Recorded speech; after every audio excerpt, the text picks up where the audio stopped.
Queridos amigos, el domingo pasado tuvimos el Evangelio de Emaús, la aparición de Cristo en Emaús. Y le comentaba yo a muchos de ustedes, algo que voy a repetir porque no todos lo escucharon, que hay un detalle en ese Evangelio que es muy interesante. Por lo general, cuando se lee ese Evangelio, la gente comenta, lo reconocieron en la fracción del pan, que muchos lo ven como la primera Eucaristía de Jesús resucitado. Otros se fijan en que la dureza del corazón del hombre para no haber entendido a Cristo y las Escrituras. Otros se fijan en cómo la noticia de la resurrección hace que los 12 discípulos salgan corriendo en ese momento hasta Jerusalén desde Emaús a dar la noticia por la emoción. Cristo resucitó, esto no puede esperar hasta mañana. En este momento se levantaron y salieron corriendo. Total que hay tantos detalles hermosos en ese Evangelio que mucha gente no se fija en algo espectacular. ¿Qué es? Se les aparece Jesús a los discípulos y en lugar de mostrarles inmediatamente que era Jesús, enseñándoles las manos, el costado abierto, no les hace un milagro, no les recuerda su vida, no les dice, hombre, hace 10 días caminé sobre las aguas, hace un año, ¿te acuerdas cuando multipliqué los panes y los peces? No les dijo nada de eso. Les fue explicando las Escrituras. El mismo Jesús, en lo primero que se apoya, en las Escrituras. Y comenzando por los profetas y todo lo que hablaba del Mesías, lo fue recorriendo con ellos. Total que cuando en la cena, en la fracción del pan, lo reconocen, Él se levanta, se va y dicen ellos, ¿no ardía nuestro corazón cuando nos explicaba las Escrituras? ¿Qué quisiera yo hoy comentar con ustedes? La importancia de la Escritura, pero fíjense bien, a la Escritura te puedes acercar de dos maneras.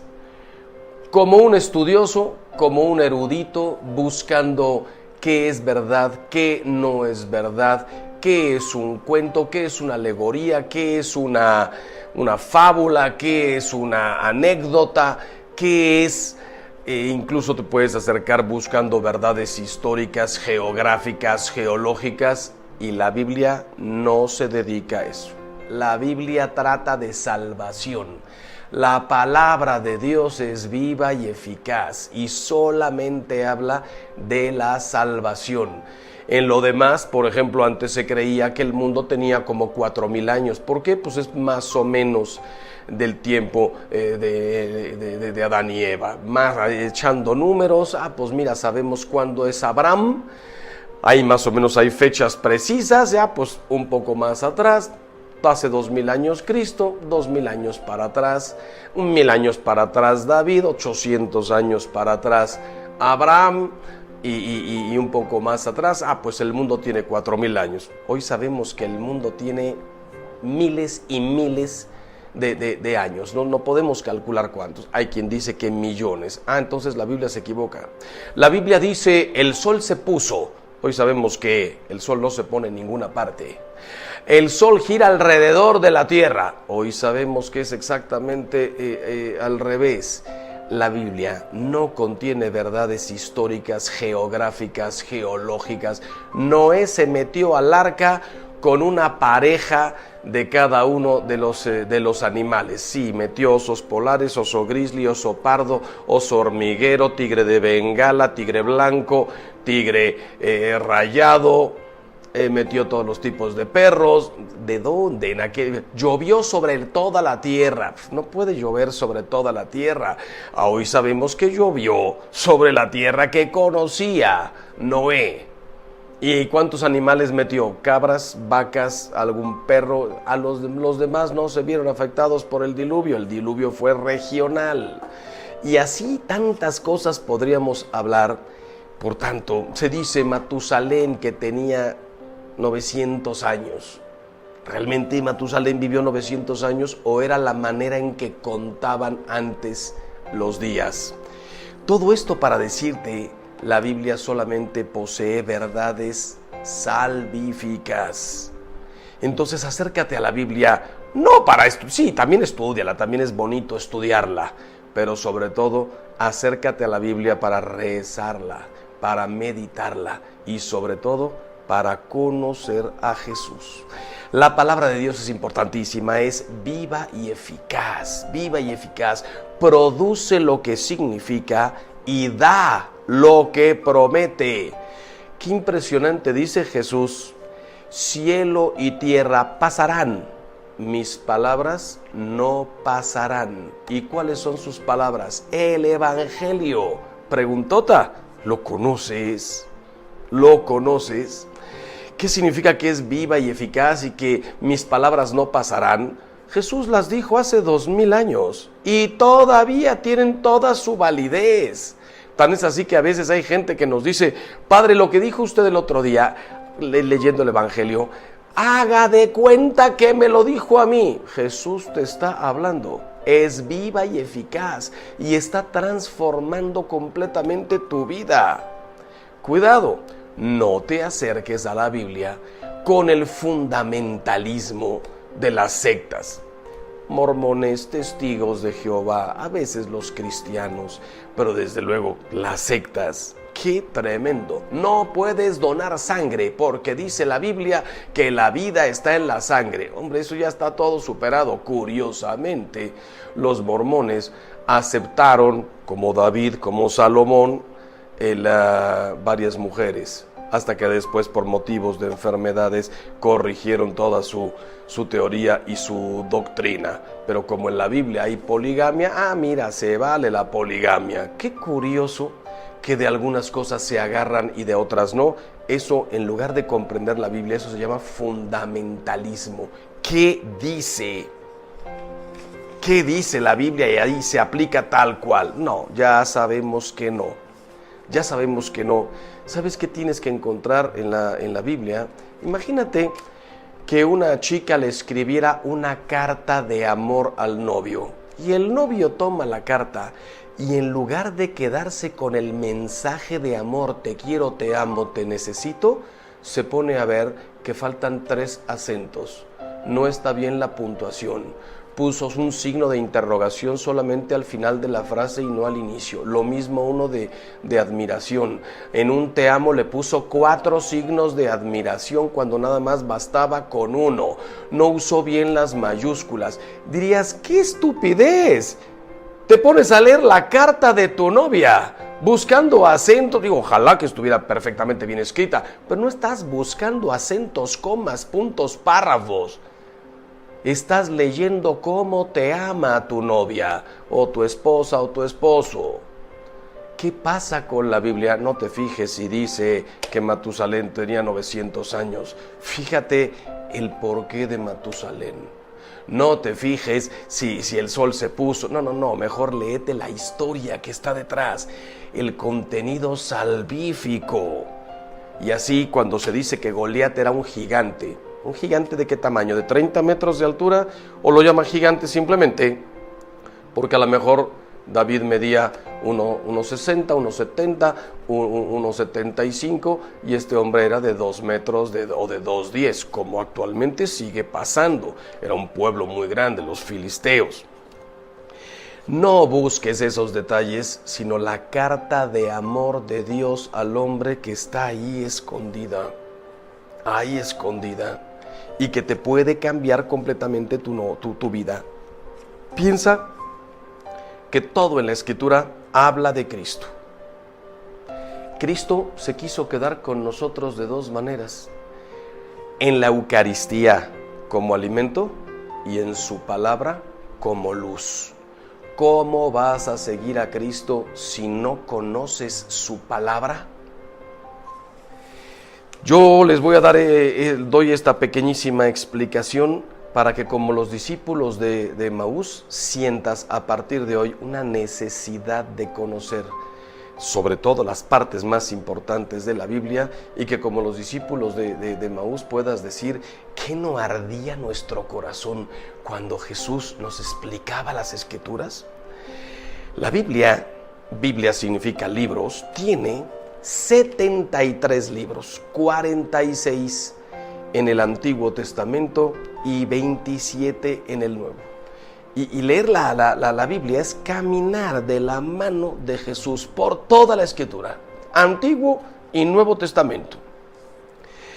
Pero para leerla, no la puedes leer como en el orden en que está. Génesis, Éxodo, Levítico, Números, no se puede leer así. Tienes que comprender primero quién es Jesús. Toda la Biblia habla de Jesús. Vamos primero al Nuevo Testamento. ¿Quién es Jesús? A la luz de Jesús se entiende todo lo demás. Como cuando te lees, los grandes personajes buenos o malos, si habláramos de la Segunda Guerra Mundial, ¿a quién tomas? Tomas a Hitler. Ya viendo lo que hizo Hitler y sus barbaridades, entonces ya podemos decir, ¿de dónde salió Hitler? Y te empiezas a leer dónde nació, dónde creció, qué pensó, quiénes fueron sus padres. Pero primero lo conociste ahí. Primero toda la Segunda Guerra Mundial. Primero ves a ese hombre, y si lo ves en video, ves sus gestos, sus gritos, y dices, ¿de dónde salió este hombre? La comparación no tiene nada que ver, pero pasa más o menos lo mismo que con Jesús. No vale la pena comenzar leyendo el Génesis, vamos directamente a Jesús, y una vez que lo conozcas, nos regresamos a ver de dónde vino, quién es su pueblo, qué nos había dicho Dios Padre a través del Espíritu Santo en los profetas y en todos los demás libros. Hay mucha gente que lee la Biblia al azar. Yo en la mañana me levanto, abro la Biblia y como se abre, ahí, a dedazo. No me digas. ¿Y qué vas a sacar de provecho? Absolutamente nada. Imagínate que leyeras así una novela. Tienes que seguir un cierto orden. Entonces, toda la Biblia son 73 libros. ¿Cómo leerla? Ahí te va. Lo primero, el Evangelio, conocer a Jesús. Sí, pero hay 4 evangelios. Entonces, ¿cuál es el primero que vas a leer? Pepe González, profesor, catedrático de Biblia, una persona muy instruida, y lo puedes consultar en su YouTube, Pepe González. Tiene muchísimos videos que explican libro por libro. El que esté interesado, métase a YouTube, Pepe González, y te haces todo el curso de Biblia. Ahora yo te digo, para no llegar en frío, así, primero ponte a leer ya la Biblia, y por tanto, primer libro, Evangelio de San Marcos. Como esto está en YouTube, puedes después regresar y copiar qué orden vas a seguir. El Evangelio de San Marcos, ¿por qué? Porque solo tiene 16 capítulos, es más corto, es más didáctico, es más sencillo, es más dinámico, es más fácil de leer. En 16 capítulos ya te enteras un poco de todo. San Marcos fue un secretario, por decirlo así. Primero acompañó a San Pablo y después a San Pedro. Incluso su evangelio hay quien lo llama el Evangelio de Pedro, pero es el Evangelio según San Marcos. Después el de San Mateo, el más largo. Muchas cosas coinciden, pero son 28 capítulos, mucho más específico en el juicio, en la pasión. Después San Lucas, 24 capítulos. San Lucas se acompañó mucho tiempo a San Pablo, y es el que más detalles nos da de la Santísima Virgen, la infancia de Jesús. Y finalmente San Juan. ¿Por qué? San Juan tiene solamente 21 capítulos, pero es muchísimo más denso, más doctrinal, y nos narra lo que no narran todos los demás evangelistas. Todo el discurso, por ejemplo, de la última cena. Los demás evangelistas nos dicen, sí, celebró la Eucaristía, la traición de Judas, el anuncio de las negaciones de Pedro, y de ahí se fueron al huerto. En cambio, San Juan nos dice todo de lo que hablaron en la última cena. Interesantísimo. Pero primero tienes que conocer toda la vida de Jesús. Así que San Marcos, San Mateo, San Lucas, San Juan. Una vez que termines de leer los 4 evangelios, lee los Hechos de los Apóstoles. el resultado de la predicación y de la resurrección de Cristo, que es la iglesia que se pone en marcha. Lo escribe también San Lucas. Y por tanto, los hechos de los apóstoles, ahí es donde conocemos la ascensión, Pentecostés, la Virgen ayudando, protegiendo, cuidando, orando con los discípulos en el cenáculo, hasta que llegó Pentecostés, el Espíritu Santo, y ya salen todos. Ahí nos habla de las primeras persecuciones. Los primeros capítulos hablan un poco de todos los apóstoles, y de pronto, como Lucas siguió a San Pablo, ya se centra mucho en San Pablo y en la fundación de todas las iglesias en aquel tiempo de Asia. Los Hechos de los Apóstoles. Apenas termines, las cartas de los apóstoles, que además son una delicia. ¿Cuáles son las cartas de los apóstoles? Léete primero todas las de San Pablo. A los romanos, a los corintios, 2 cartas, a los gálatas, a los efesios, filipenses, iglesias que él iba fundando. Te van a ayudar a conocer muchísimo a Cristo. ¿Por qué? Porque ya te leíste los 4 evangelios.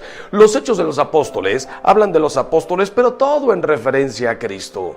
Después, las cartas de San Pablo, ¿qué son? Explicar el misterio de Cristo y aplicarlo a la vida. Interesantísimas. Primera carta a los tesalonicenses, segunda tesalonicenses, después cartas brevísimas, primera Timoteo, segunda Timoteo. Ahí te vas a encontrar las frases más hermosas de San Pablo. Todo lo tengo por basura con tal de alcanzar a Cristo. Para mí vivir es Cristo. Lo demás, la muerte, una ganancia. Le dice en las cartas a quien les va escribiendo sus experiencias. Hay una narrativa: llegué a Filipos, llegué a Éfeso, cuánto tiempo estuve, prediqué aquí y allá. Datos interesantes. ¿Sabías tú, por ejemplo, que a San Pablo en la isla de Malta, buscando ramas para hacer el fuego, lo mordió una serpiente? Y ocurrió un milagro, no se murió, una serpiente venenosa. Todos se pusieron a gritar. Sale también, por ejemplo, San Pablo. Un día estaba dando un discurso en una casa y se ve que a lo mejor se alargó un poco y una persona, un muchacho, se quedó dormido en la ventana del segundo piso, se cayó y se mató. Eso no lo leen los domingos en misa. Y San Pablo bajó y lo resucitó. Así que Cristo, no solamente Cristo resucitó gente, sino que también los apóstoles comenzaron a hacer milagros del tamaño más o menos de los de Cristo, con el poder de Cristo. Todo eso está en los Hechos de los Apóstoles y en las cartas de San Pablo. Primera de Tito, de Timoteo, segunda Timoteo, carta a Tito, carta a Filemón. En una de estas cartas dice algo precioso: he llegado al final de mi vida, he luchado bien mi combate, he corrido hasta la meta, he mantenido la fe. Ahora me aguarda la corona que el Señor juez justo sabrá darme. Terminas esas cartas, primero las de San Pablo, y sigues con la carta de Santiago, 2 cartas de San Pedro, 3 de San Juan. La primera es preciosa, enseñándonos el misterio de Cristo y centrada completamente en el amor. Y una carta de San Judas Tadeo. Digo centrada en el amor. ¿Sabías que dijo San Agustín? Si por un cataclismo se perdieran todas las Biblias que hay en el mundo, la Biblia es el libro más estampado que hay, en todas las lenguas, todos los idiomas, en todos los tamaños, de lujo, letra chiquita, letra grande. Fue el primer libro que se estampó cuando se inventó la imprenta con Gutenberg.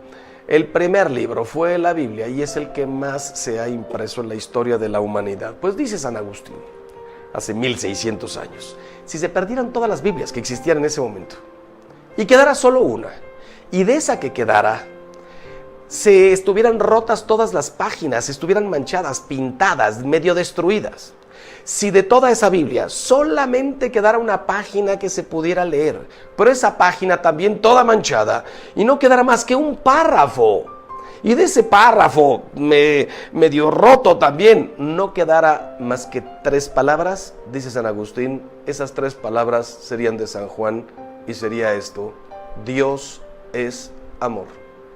Ahí está resumida toda la Biblia. Pero qué interesante conocerla para que veas Porque Dios es amor. Cristo que vino a salvarnos, pero ya había toda una historia de salvación desde la creación misma. Entonces te lees todas esas cartas y terminas con la carta a los Hebreos.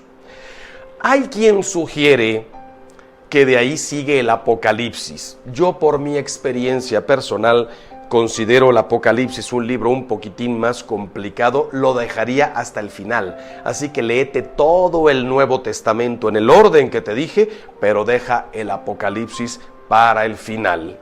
Y entonces, cuando termines la carta a los Hebreos, nos vamos al Antiguo Testamento. Al Génesis, no. Primero a los profetas, son 18. Y los puedes leer en el orden en que está en la Biblia. Isaías, Jeremías, las Lamentaciones, Baruch, Ezequiel, Daniel, Oseas, Joel, Amós, Abdías, Jonás, Miqueas, Nahum, Habacuc, Sofonías, Ageo. Algunos son 3 paginitas, otros son tratados como el de Isaías. Y terminas con Zacarías y con Malaquías. ¿Por qué saltar del Nuevo Testamento a los profetas? Porque los profetas hablan de Cristo de una manera velada. Cristo citó a los profetas, Cristo les explicó a los apóstoles, dice, y comenzando por los profetas, todos los que hablaron de él, especialmente Isaías, pero fue paseando por todos. Entonces, tú ya conoces a Cristo, ya sabes lo que dijo del San Pablo, San Pedro, San Juan, Santiago, Judas, todo. Ya lo sabes, nos vamos a los profetas. ¿Qué dice el Antiguo Testamento sobre Jesús? Cuando termines, al Génesis. No, todavía no. Primero los libros didácticos o de sabiduría, son 7. Y los puedes leer en ese orden. Eclesiástico, Eclesiastés, Job, los Salmos, Cantar de los Cantares, los Proverbios y la Sabiduría. Libros interesantísimos que tienen muchísimas enseñanzas. No solamente la sabiduría o los proverbios. Del libro de Job se aprende mucho, del Eclesiástico, del Eclesiastés. Aprender, y todo con referencia a Jesús. Después de eso, al Génesis. No, todavía no. Primero, los libros, como se suelen llamar, edificantes. Historias edificantes. Y aquí sí vas a necesitar después volverte a meter a esta explicación que estoy dando para copiar el orden. ¿Cuál es el orden en que lo debes leer? Josué, Ruth, primero de Samuel, segundo de Samuel, primero de Reyes, segundo Reyes, primero Crónicas, segundo Crónicas, Esdras, Nehemías, Tobías, Judith, Esther, primero Macabeos y segundo Macabeos. En realidad podrías también seguir el orden como están en la Biblia, que ni siquiera me lo apunté, me da lo mismo. Historias edificantes de gente que ante los ataques respondió con un celo por la palabra de Dios, hasta sacrificar la propia vida, por decirlo así, los mártires del Antiguo Testamento, los que dieron su vida, no por Cristo, por Dios, por Yahvé, como lo llamaban ellos, y por la verdad, y por el pueblo. Cuando los leas, te vas a dar cuenta, aquí está incluido en los libros de Samuel y de los Reyes, todo lo que habla de Saúl, todo lo que habla de David. Y David nos habla completamente de Cristo, uno de los grandes también profetas. David, sin saberlo, habló de Jesús. Ahí están todos esos libros y se llaman historias edificantes. Y finalmente, ahora sí, el Pentateuco, o lo que los judíos llaman la Torá. Nosotros lo llamamos Pentateuco. Penta significa 5, son 5 libros. Génesis, Éxodo, Levítico, Números y Deuteronomio. Te hago una importantísima aclaración. ¿Por qué precisamente no comenzar a leer la Biblia desde el Génesis? Porque pasando las primeras historias bonitas, la creación, el pecado, Caín y Abel, la tentación, etcétera, etcétera, el pecado, las promesas de Dios para toda la humanidad, el arca de Noé, pasando esas historias, la torre de Babel, Después entra en contenidos un poco más densos. Es interesante el Éxodo, sí, cuando abrió el mar. Sí, pero es larguísimo. Y entonces, si no vienes con toda la vida de Cristo dentro, si no vienes con todo lo que dijeron de él los profetas, ¿qué te va a pasar? ¿Sabes cuánta gente agarra la Biblia y antes de terminar el Génesis ya la abandonó? Algunos superan el Génesis, se meten al Éxodo y después de 3 cosas bonitas y de que te cuentan la historia de Moisés y las tablas de la ley y abrió el mar, y después lo abandonan porque viene Levítico, Números, Deuteronomio. Puede ser muy pesado. En cambio, si ya te leíste todo lo demás de la Biblia, llegas a estos libros con toda una preparación. Dice Pepe González, el maestro, que si hoy tomaras el propósito de leer 3 capítulos diarios, 3, y ahorita estamos en un periodo hermosísimo para comenzar, porque ahorita podrías leer hasta más, hasta 5. Si te lees 3 capítulos diarios en el orden que te acabo de decir, en un año, 365 días, ya terminaste toda la Biblia. Si no te va a dar tiempo, volveremos todos al trabajo y al colegio y a nuestras ocupaciones ordinarias dentro de un mes o 20 días. Si no te da tiempo de 3 diarios, lee 1 diario, terminas la Biblia en 3 años. Para que no sea tan largo, yo te recomendaría un día que puedas leer 5, al otro día no pudiste y leíste 2, un día de plano no leíste nada, al día siguiente lees 10, hay capítulos más breves, hay más interesantes. Organízate, porque ojalá que en un año termines toda la Biblia. Decía San Jerónimo, el desconocimiento de la Sagrada Escritura es desconocimiento de Cristo y podríamos decir de Dios. Pero además, leer la Biblia te ayuda muchísimo después en tu relación con Dios, en tu meditación, en tu oración. Termina Pepe González sugiriendo, con palabras de toda la historia de la iglesia, leer la Biblia nos tiene que llevar de la lectura a la meditación, a la oración y a la contemplación. Pero esto ya el que quiera lo puede profundizar leyendo al mismo Pepe, escuchando al mismo Pepe González. Yo nomás te digo, leer la Biblia por leerla, leerla por decir ya la leí, leerla para palomear, leerla para enterarte, no sirve para nada. El Evangelio se lee para meditarlo, para orarlo, para contemplarlo. Lo que dice Jesús te debe llevar a hacer una meditación, a cuestionarte. Ya lo leí. Ahora, lo que leí está de acuerdo con mi vida, o más bien mi vida está de acuerdo con lo que acabo de leer. Cuestiónate, hazte preguntas, métete al texto. ¿Qué me está pidiendo nuestro Señor en el Evangelio? O en un pasaje de los Macabeos, o del Génesis, o en la vida del rey David, cuando el rey David manda matar a uno de sus principales soldados para quedarse con su mujer, y parece que todo le salió bien. Mata a este personaje y manda llamar a Betsabé y se queda con ella y está embarazada y ya la hice, final feliz. No, se le aparece el profeta Natán y le cuenta: un hombre tenía muchos ganado, etcétera, y era rico. Pasó por ahí un pobre y como tenía un huésped en su casa, el tío el rico, le quitó la única oveja que tenía al pobre que vivía por ahí para ofrecérsela en banquete a su huésped.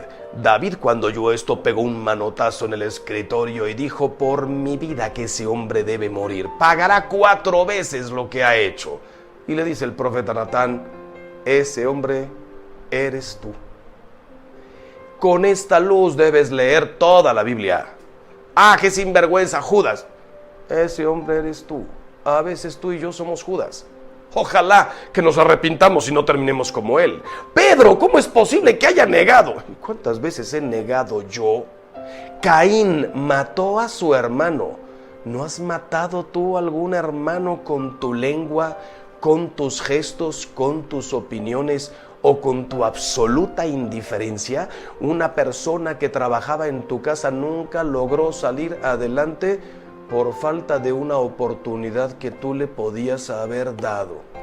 Caín soy yo, Judas soy yo, Pedro soy yo, Lázaro soy yo, Marta y María. Algo tengo que ver yo también con ellos. Eso es meditar y te debe llevar después a orar.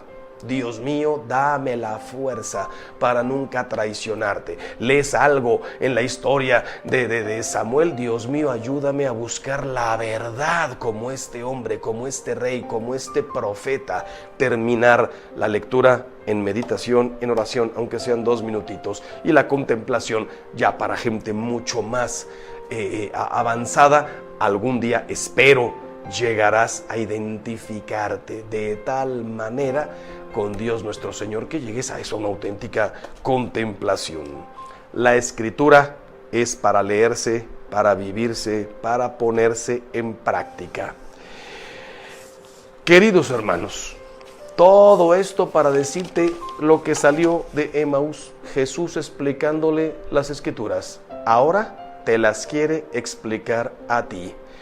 Les decía yo a los niños, cómprenles Biblias infantiles llenas de dibujitos que les vayan abriendo el apetito. Los adultos nos vamos directamente a la Biblia como la conocemos. Cómprate una, la tuya, ponle tu nombre, que te la dedique con todo su amor tu marido, tu mujer.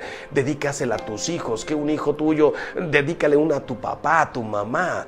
¿Sabes cuántas historias conozco de gente que a lo mejor cuando murió su marido, a los 75 años, hicieron de la Biblia su mayor consuelo, su libro de cabecera? Cómpratela con letra grande y que no se te olviden tus 3 capítulos diarios para estar cada día más cerquita de Dios.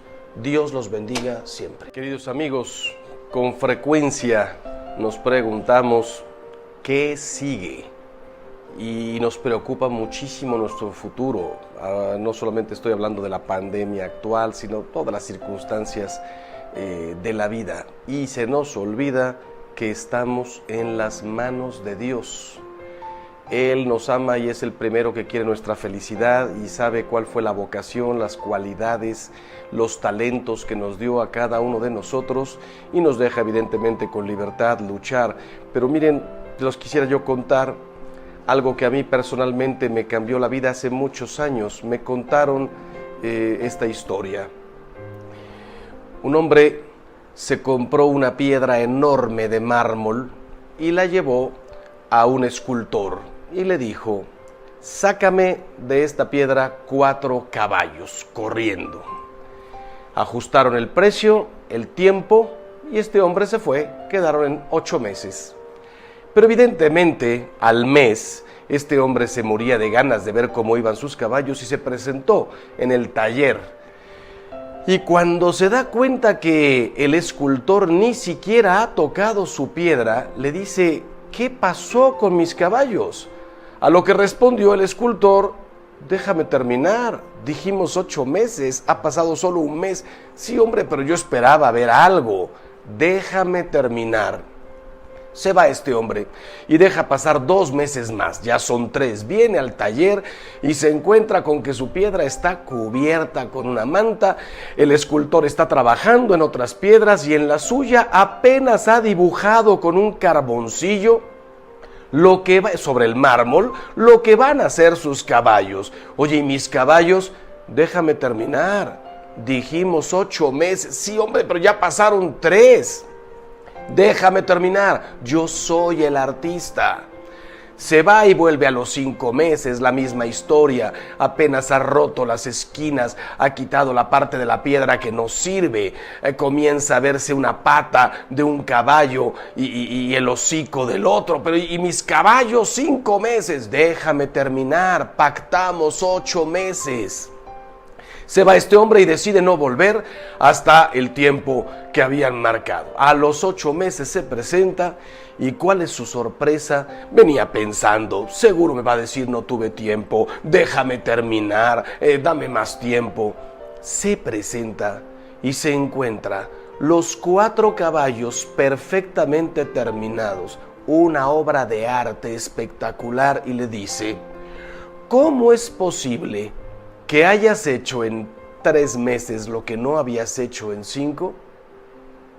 Yo solamente te pedí, déjame terminar.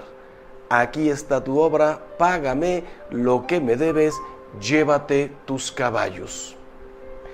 Queridos hermanos, eso me habla a mí tanto de mi propia vida.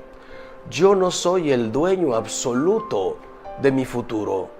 Nuestra vida es como ese mármol en las manos de Dios. Él es el gran escultor, Él es el que nos dio nuestras características, nuestros talentos, nuestras cualidades. Él sabe el tiempo de nuestra vida. Nosotros sí usamos absolutamente de nuestra libertad, pero estamos todos en las manos de Dios, hasta los cabellos. Los cabellos de cada uno de nosotros, de nuestra cabeza, están contados. No se cae la hoja de un árbol si Dios no lo permite. Pero a nosotros nos encantaría ver ya nuestra realización inmediata, total. Quiero terminar mi carrera mañana, quiero conseguir trabajo pasado mañana, me quiero casar, ya quiero la novia, quiero el matrimonio, ya quiero los hijos, quiero empezar a ganar dinero, quiero ser empresario, quiero un negocio propio, quiero salud. Y cuando nos damos cuenta, la vida no es así. El novio, la novia tarda en llegar, las dificultades para terminar la carrera, los cambios de profesores, ya terminé la carrera, necesito un posgrado, no llega el matrimonio, no consigo un trabajo, está dificilísimo ahora, ya conseguí el trabajo, pero no gano todo lo que quisiera. Ya me casé, no vienen los hijos inmediatamente, o al revés, regresamos de la luna de miel esperando a unos gemelos. Si yo les contara todas las historias que oigo, nuestros planes no siempre, nuestros sueños no siempre se realizan como nosotros quisiéramos. Quiero ya mi casa propia. Hay gente que se pasa los primeros 20 años o 30 o 40 o toda la vida rentando un departamento. Quiero ser empresario y me paso toda la vida trabajando sin haber sido jamás yo el dueño. Cada uno piensa en su propia situación. Por el contrario, hay gente que se le va dando todo casi como si hubiera estado perfectamente programado. A lo mejor el problema serán los hijos. Yo una vida perfecta, mi negocio, mi casa, mi matrimonio llegó cuando yo lo quería, perfecto. Y ahora me dicen que es mi hija la que no puede casarse, mi hijo el que no logra terminar una carrera. La vida es así, altas y bajas. Cuando yo pensaba que estaba todo perfecto, viene una quiebra económica, viene un problema político en el país, viene un problema mío de salud. No tenemos todo en nuestras manos. Pero hay alguien que está por encima de todo y que quiere lo mejor de nosotros, y que si te acercas a Él y dejas tu piedra en sus manos y tú pones todo lo que está de tu parte, todo lo que está de tu parte, pero tu vida, en definitiva, en las manos de Dios. Yo tengo dos ejemplos que a mí toda la vida me han impresionado. Primero, el Santo Padre San Juan Pablo II. Imagínate que a sus, creo que 7 años pierde a su mamá, a los 9 a su hermano, a los 11 a su padre. A los 11, 12 años era huérfano completamente, no tenía un familiar, muchos amigos. Juan Pablo II, Karol Wojtyła, volteaba los ojos al cielo. Dios mío, ¿qué pasa con mi vida? Soy un hombre de fe, una familia católica. Déjame terminar. No te imaginas lo que voy a hacer contigo. Se mete al seminario, pero resulta que su país, Polonia, ya no existe, invadido completamente por los nazis, a estudiar en una mina, en un seminario clandestino. Trabaja, estudia de día, trabaja de noche, turnos al revés. Dios mío, ¿qué pasa? Déjame terminar, no te imaginas lo que voy a hacer con tu vida. De pronto se van los nazis, llegan los comunistas. Él es ordenado y no tiene ni siquiera libertad. Dios mío, no puedo hacer una procesión con el Santísimo fuera de mi parroquia porque todos estamos vigilados. No hay libertad. Déjame terminar.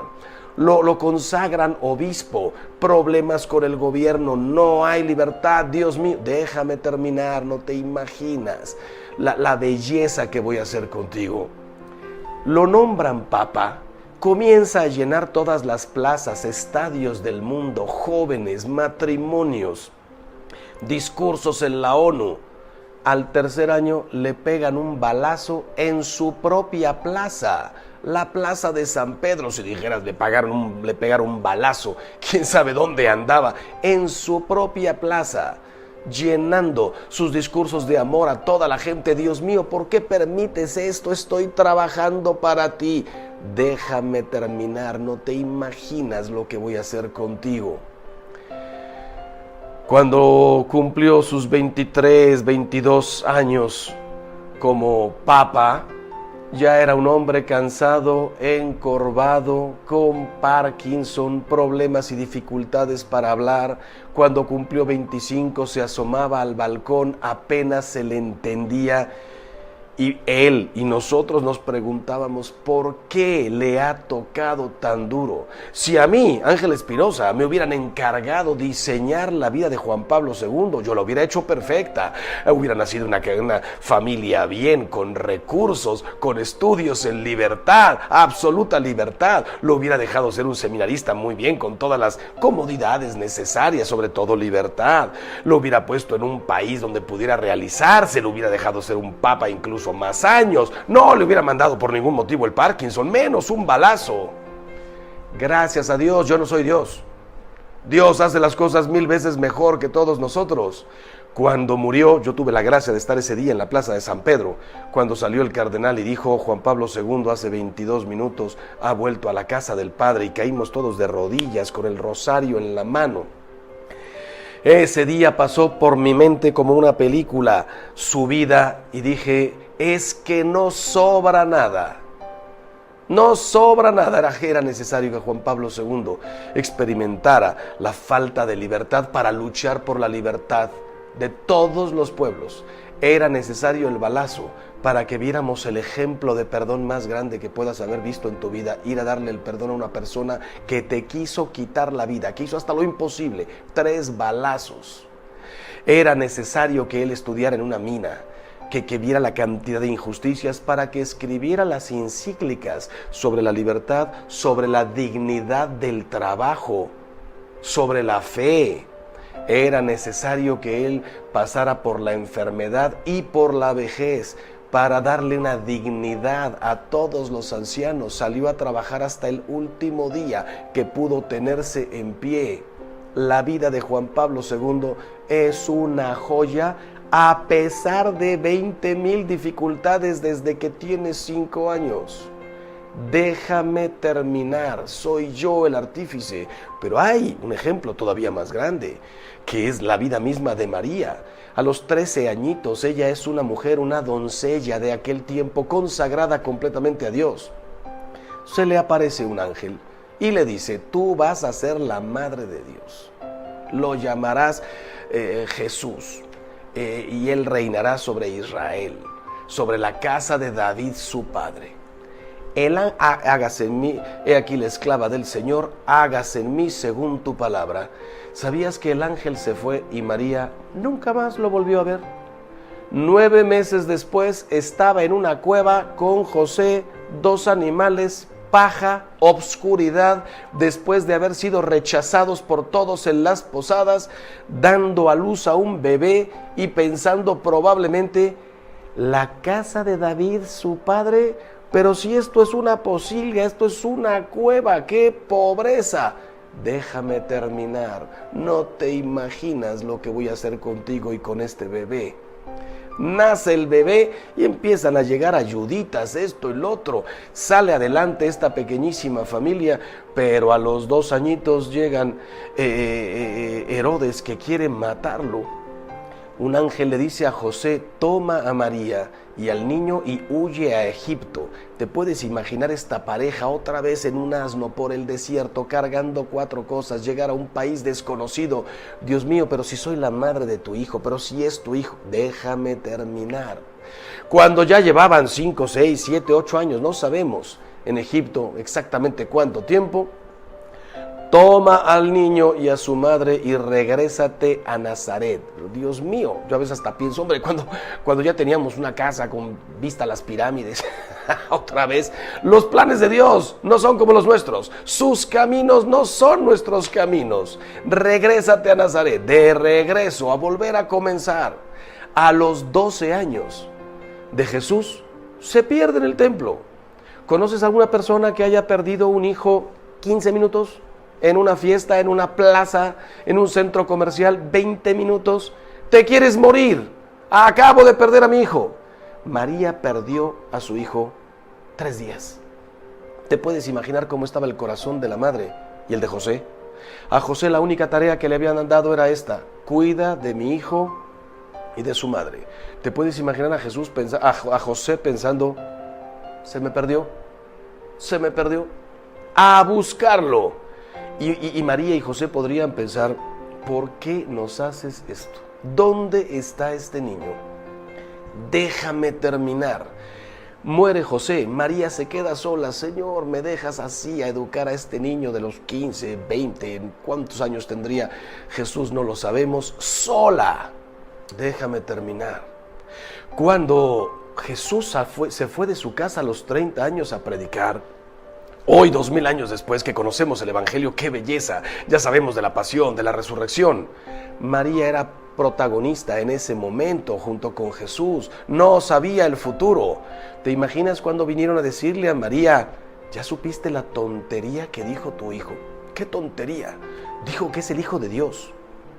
Dijo en contra de los sacerdotes, de los príncipes, de los fariseos, que son una raza de víboras. Se puso en contra de Herodes, lo llamó zorro. Ayer intentaron zorra, intentaron despeñarlo, querían lapidar a tu hijo. Dijo ayer que destruye el templo y lo reconstruye en 3 días.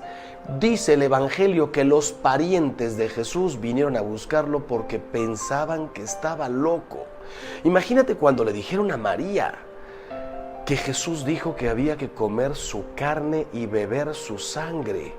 En el pueblo de Israel nosotros tenemos que comer sangre humana y beber sangre. María vivía en el claroscuro de la fe, y cuando volteaba la mirada al cielo, escuchaba en su corazón una voz: déjame terminar.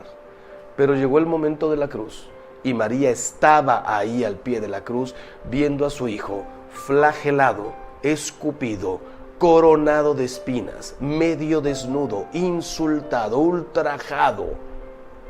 Señor, toda la vida te he dejado terminar, pero esto ya terminó, y mi hijo está muerto, fracasado. Los apóstoles huyeron, lo entregó uno de los suyos. Yo estoy seguro que era tan grande la fe de María que ahí, incluso al pie de la cruz, escuchaba en su corazón la voz de Dios: déjame terminar, no he terminado. Yo tengo una palabra más grande que la misma muerte: resurrección, eternidad, salvación. Al tercer día, María estaba otra vez en los brazos de su hijo para festejar eternamente los caminos de Dios, la resurrección. Hermanos, si me está escuchando aquí alguno que ya se le murió su hija de 7 añitos de leucemia, no ha terminado nada. La muerte es una puerta, es parte del camino. Déjame terminar. Tu hija no está muerta. Tu hija te está esperando allá arriba para ser felices por toda la eternidad. Perdiste el trabajo, déjame terminar. No encuentras novia, no llega el matrimonio, no llegan los hijos. Estuve acumulando y trabajando para tener un guardadito. Y ahora viene una revolución impresionante que no estaba en mis conocimientos y vuelvo a caer hasta abajo. Déjame terminar. La vida no es acumular tesoros, la vida no son casas, no son negocios. La vida es amor, la vida es paz, la vida es perdón, la vida es convivencia, la vida es servicio. La verdadera obra de arte la está haciendo nuestro Señor en nuestras vidas. A veces incluso el despojarnos de lo que no sirve. Pero eso significa martillazos y martillazos. Hay gente que se harta del dolor y le dice a Dios: tú no sabes esculpir, ¿sabes qué? Dame el cincel y el martillo. Ahora comienzo yo a esculpir mi propia vida. Y comienzan a esculpir. ¿Y sabes lo que pasa? Cuando terminas tu obra te encuentras eso, que te salió un caballo, pero como un de los de Picasso, con la oreja aquí, con la pata por acá, con la otra aquí, con una cabeza más larga que la pata, y dices: ¿esto es lo que yo hice? Apártate de Dios, salte de su voluntad. Quítale el martillo y el cincel, a ver qué sale. Dios es tan misericordioso que conozco gente que le ha quitado a Dios el cincel y el martillo, que ha echado literalmente su vida a perder. Estoy hablando de divorcios, de drogas, de adulterios, estoy hablando de homosexualidad, estoy hablando de todo lo que tú ya conoces, injusticias, de robos, de odios, de no perdonar. Hay gente que ha hecho con su vida. Si me está escuchando alguno así, devuélvele a Dios el martillo y el cincel. Es tan misericordioso que de algo estropeado puede volver a sacar una obra de arte. Ahí están San Pablo, ahí están San Agustín, ahí está la Magdalena, y ahí estamos la mayoría de la humanidad que hemos hecho cada cosa con nuestra vida y nuestro Señor nos la ha arreglado. Así que, queridos hermanos, deja tu vida en las manos de Dios. Tú haz todo lo que está de tu parte sin salirte un milímetro de su amor, de su presencia, de su voluntad. Que Dios los bendiga siempre.